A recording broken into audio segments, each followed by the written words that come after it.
Ave verum, corpus natum, de Maria Virgine. Sumo y eterno sacerdote, al instituir el ministerio sacerdotal, quiso perpetuar en la iglesia que ha fundado también en los apóstoles, quiso perpetuar su sacerdocio, una alianza con los apóstoles. Y si vemos justamente esta carta a los hebreos, también el Evangelio de Lucas, es una forma de entender cómo Dios ha querido estar siempre con nosotros, tanto para alimentarnos como para instruirnos, para guiarnos. Es Dios entre nosotros. El sacerdocio en el Antiguo Testamento, esto para entender que el sacerdocio siempre ha estado en el pueblo de Dios, o mejor, Dios ha estado a través de sus ministros en el pueblo de Dios. Y en el Antiguo Testamento, ya a diferencia del Nuevo Testamento, el sacerdocio se heredaba en la familia, en la tribu de Leví, era de familia levítica.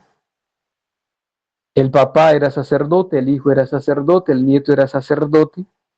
Todos estos heredaban el sacerdocio porque así lo había querido Dios. Obviamente que había unas condiciones para ser sacerdote. Y obviamente esto era una prefiguración de lo que sería ya el sacerdocio con Cristo en el Nuevo Testamento. Primero, obviamente, que fuera varón, no mujeres, hombres. Que ese sacerdote fuera íntegro, tanto corporal como mentalmente, psicológicamente, diríamos hoy. Que no tuviera defectos corporales y tampoco defectos en la razón o en la psiquis. Y pues de la misma manera, lo que ofrecía lo debía hacer con todo el respeto y con toda la dignidad.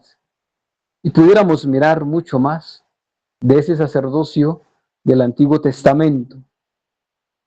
Pero ya en el Nuevo Testamento, Jesucristo, al instituir el sacerdocio, él mismo se presenta como el modelo digno de seguir de todo sacerdote. Jesucristo es sumo y eterno sacerdote. Pudiéramos decir que así como la víctima que se ofrecía en el Antiguo Testamento, que era incompleta o no cumplía eternamente o a cabalidad o por mucho tiempo ese ofrecimiento, sino que tenía que volverse a hacer otro ofrecimiento. El sacerdocio también era como algo incompleto, le faltaba algo más. Con Cristo, ya la víctima es perfecta, es una víctima para siempre. No hay que volver a ofrecer otra víctima. En cada Eucaristía, en cada sacrificio de la misa, es la misma víctima que vuelve a inmolarse, es el mismo Cristo que vuelve a entregarse. Y es el mismo sacerdote. Entonces ya lo va a decir la plegaria eucarística, mejor el prefacio eucarístico, son palabras de San Agustín. El sacerdote que actúa en la persona de Cristo, in persona Christi, es sacerdote, víctima y altar. Ese es Cristo. Sacerdote, víctima y altar. El sacerdote que actúa en la persona de Cristo no es el hombre, es Cristo actuando, es Cristo predicando, es Cristo ofreciendo la víctima, es Cristo alimentando al pueblo, es Cristo enseñando, instruyendo, es el mismo Cristo. Porque ese, como dice hoy la carta a los hebreos, que todo sacerdote es escogido de entre los hombres, es promovido. el Señor los coge. De ahí los apóstoles, Cristo dice, no me habéis vosotros elegido a mí, fui yo el que los elegí. El Señor llama, y por eso la misma carta dice, y ninguno usurpa para sí tal honor, sino que es llamado de Dios como Aarón. Dios es el que llama. No es que yo quiero ser sacerdote, no. El Señor va justamente tocando el corazón. Claro está que el hombre en libertad responde o se niega a ese llamado. Como la Virgen María, Dios le pregunta por medio del ángel, ¿acepta ser la madre del Hijo de Dios? Ella no entiende nada, pero ella da ese sí, ese fiat a Dios. Igualmente el sacerdote, Dios, en ese respeto, pues él simplemente pregunta o toca el corazón y el hombre, el adolescente o ya el joven, responde con ese fiat, ese sí a Dios. Y consagrándose a Dios después de su preparación, pues le está dando ese sí a Dios para la eternidad. Pues el sacerdocio en el Nuevo Testamento, insisto, siempre va a ser en Cristo. Y hoy la carta a los Hebreos nos viene a decir que ese sacerdote es pontífice. Pontífice significa puente. Puente entre Dios y los hombres. El mismo texto lo dice. Que ese es constituido o escogido para que ofrezca dones y sacrificios por el pueblo a Dios. De ahí las palabras que se digan en la misa. Cuando el sacerdote dice, orate frates, orad hermanos, para que este sacrificio mío y vuestro sea agradable a Dios Padre Todopoderoso, a Dios Padre, al Padre. Y el pueblo dice, suchifiat, recibe, o el Señor reciba de tus manos, de las manos del sacerdote, de tus manos, no son de las manos de los fieles laicos, sino del sacerdote, de las manos consagradas, ungidas, el Señor recibe de tus manos este sacrificio, es un sacrificio, ese sacrificio para alabanza y gloria de su nombre, para alabar y glorificar a Dios, para honrar a Dios, para nuestro bien y el de toda la iglesia. Es un misterio que debiéramos profundizar mucho en esas palabras, en cada palabra de la misa, en cada palabra que se dice en el momento de la consagración misma. Entonces el sacerdote está ofreciendo dones, sacrificios al Padre por el pueblo, por eso es pontífice, es un puente entre el pueblo y Dios. Intercede por el pueblo ante Dios ofreciendo una víctima. Y también intercede ante el pueblo por Dios, es decir, instruye al pueblo, enseña al pueblo, corrige al pueblo, alimenta al pueblo y cuida al pueblo, porque es pastor. Por eso el sacerdote, especialmente en la confesión, tiene una triple función o triple dimensión. En la confesión, hablando de la confesión, es médico, por eso se dice que es cura, el cura de almas, el sacerdote es médico, es pastor y también es juez. Es médico de las almas porque el alma cuando viene herida, la oveja viene herida, y una vez ha recibido el perdón de Dios, descansa, porque recibió de Dios el perdón, la curación, la oveja herida se va ahora curada. ¿Por quién? Por Dios, a través de su ministro, el sacerdote. Es pastor porque recibe la enseñanza, en la misma confesión, una orientación para no volver a caer en el mismo pecado. Y finalmente es juez, porque el sacerdote también tiene que determinar si esa persona quiere cambiar, está arrepentida. Por eso el sacerdote debe preguntar en la confesión, ¿estás arrepentido? Y ya el acto de contrición lo va a decir, propongo firmemente la enmienda de mi vida para nunca más pecar. El fiel laico lo está diciendo con el corazón, no son palabras solamente. Propongo firmemente, hago el propósito. Con esas palabras da la absolución. Pero si no hay un sentido de arrepentimiento, no lo voy a volver a hacer otra vez, pues es que yo soy débil, es una fragilidad, es un vicio mío, no puedo salir de ahí. Pues el sacerdote puede negarle la absolución también. porque no está mostrando sentido de arrepentirse, de cambiar, de enmendarse, de corregirse. Y el sacerdote, por eso es juez, determina si da o no da la absolución. Pero es el tema del sacerdocio, es Cristo, sacerdote, sumo y eterno sacerdote. Y obviamente que la Eucaristía y el sacerdocio van de la mano, porque hay Eucaristía gracias al sacerdote, y el sacerdote vive de la Eucaristía. De ahí que el sacerdote tiene dos tareas principales. Una vez se ha consagrado, una vez le ha dicho a Dios, sí.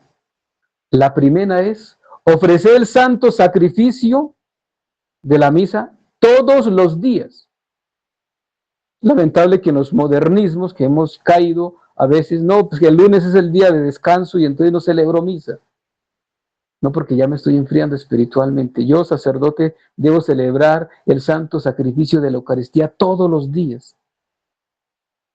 El Papa Juan Pablo II justamente lo decía, si no estoy mal, año 2024, 2004 y 2005, el Papa, ese año de la Eucaristía, también realzaba un poco el tema del sacerdocio, de la vida consagrada, donde dice, son palabras del santo cura de Ars, el Papa Juan Pablo II las tomaba y decía, es que el sacerdote vive de la Eucaristía y la Eucaristía vive por el sacerdote.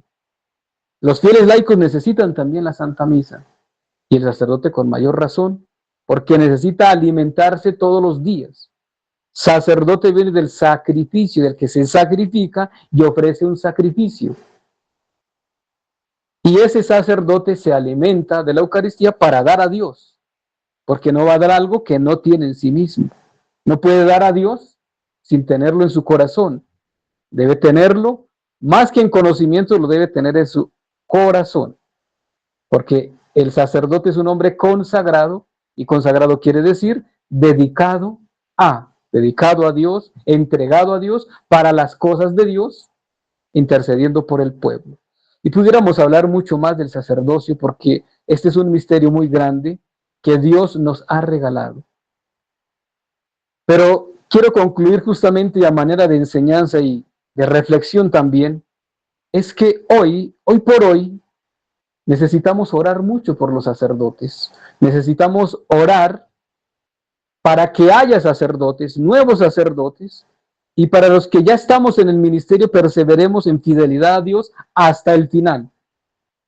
Y debemos orar especialmente por los que tienen una responsabilidad mayor, especialmente los obispos, los cardenales, porque pobrecitos, algunos han llegado allí pensando hacer carrera eclesiástica solamente por un estatus social, olvidándose que el compromiso es con Dios. Y algunos ni siquiera el Señor los ha llamado para ser obispos, pero están allá. No los ha llamado el Señor para ser cardenales y están allá. Y la carta a los hebreos dice, ninguno usurpa para sí tal honor, sino que es llamado de Dios como Aarón. El Señor llama. El Señor llama y da esa responsabilidad y le va a dar la gracia. Pero algunos, como no los ha llamado el Señor para eso, por eso hacen estragos y son unos masones, son unos comunistas que le están haciendo mucho daño a la iglesia. ¿Por qué? Porque el Señor no los tenía para eso. Puede que los tenía para sacerdote, puede ser. Como también hay muchos sacerdotes que se ordenan por conveniencia, los promueven otros porque son muy inteligentes y llegan allá y no saben ni a qué se han comprometido. Pero lo cierto es que hoy hay que orar por los sacerdotes. Pero el tema de la promoción vocacional tiene que partir justamente de eso, de promover. Pero no tanto como pudiéramos ver justamente los testigos de Jehová, ir de puerta en puerta.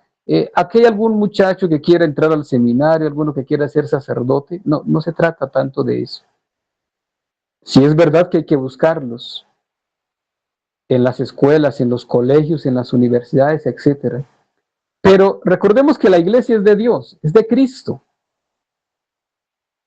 Y Él mismo nos enseñó, dijo, rogad pues al dueño de la mies que mande obreros a su mies. En otras palabras, lo que tenemos que hacer es orarle a Dios, de rodillas ante el sagrario, de rodillas con el rosario, de rodillas pidiéndole a Dios que no nos falten sacerdotes, que no nos falten ministros, que no nos falte la confesión, que no nos falte la Eucaristía, que no nos falten los sacramentos. Hay que orar por los sacerdotes, con los sacerdotes y por los futuros sacerdotes. Es decir, los niños, las niñas. Porque hay que inculcarles el amor a Dios. De ahí que viene la promoción vocacional. Esa promoción surge en la casa, en la familia. Pero yo también como sacerdote tengo que dar ejemplo. Porque lamentablemente con los antitestimonios de sacerdotes, pues eso no dan ganas de ser sacerdotes. No dan ganas de ser religiosa. Porque no hay un modelo a seguir que inspire. Yo quiero ser como usted. Yo quiero seguir a Cristo como usted lo hace, como la vida que usted lleva. Necesitamos dar ejemplo. Necesitamos también mostrar un modelo a seguir. Por eso tenemos que ser otros Cristos, demostrar nuestra vida de consagrados. Pero tenemos que ir un poco más a la raíz y es a los niños enseñarles el amor a Dios, amor a la iglesia, amor al rosario, amor a la Eucaristía, amor a Dios. Desde ahí, desde la familia, de los pequeños. Estos aprenden de Dios, conocen a Dios y el Señor les va a tocar el corazón. Hoy con la crisis que vivimos sacerdotal, también hay una crisis familiar. Hay que orar por las familias, hay que orar por los matrimonios, porque necesitamos modelos también de familia, modelos de esposos, para que otros también quieran casarse. Lamentablemente, muchos no se quieren casar porque no ven buenos ejemplos. Muchos no quieren ser sacerdotes porque no ven buenos ejemplos. No quieren ser religiosas porque no ven buenos ejemplos. Pues en definitiva, tenemos que orar mucho. Doblar la rodilla ante Dios, clamarle a Dios por sacerdotes santos, religiosos santos, matrimonios santos, familias santas. Y que nosotros, ante todos los que ya estamos aquí, el Señor nos dé la perseverancia, la fidelidad, el buen testimonio para que aquellos que el Señor quiera llamar, los que Dios quiera llamar, pues vean justamente en nosotros personas dignas de imitar, que no nos imitan a nosotros, aunque San Pablo dice, imítenme a mí como yo imito a Cristo, exactamente, imitando siempre a Cristo. Jesucristo, sumo y eterno sacerdote, nos regale vocaciones santas, sacerdotes y religiosas santas, y también matrimonios santos. En el nombre del Padre, y del Hijo, y del Espíritu Santo. Amén. Vacant Praetorium, Cor tuum regnavit, O Maria.